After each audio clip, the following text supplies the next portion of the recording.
Hi guys, it's me T Fortala. Today I'm gonna read It Runs in My Blood. Let's start. It runs in the blood.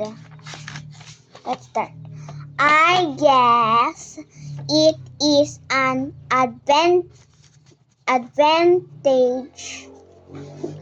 to have come from my families. I'm from two families whose talents in the arts are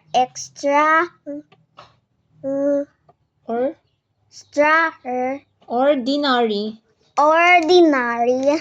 My blood is a blend of painters and potters.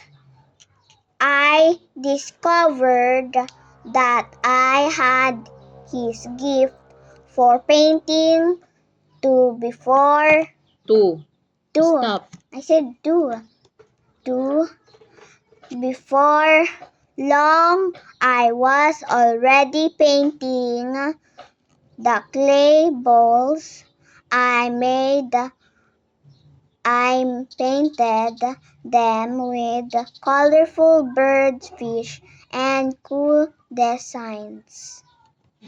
My clay balls become my canvas, which painters commonly used to paint on. People started to like what I was doing. They started asking if they could buy the painted balls that I made when I turned 6. I had a solo art show for my painted balls. I was able to sell all of them.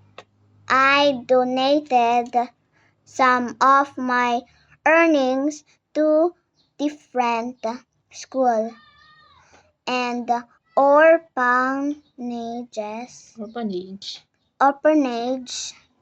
I used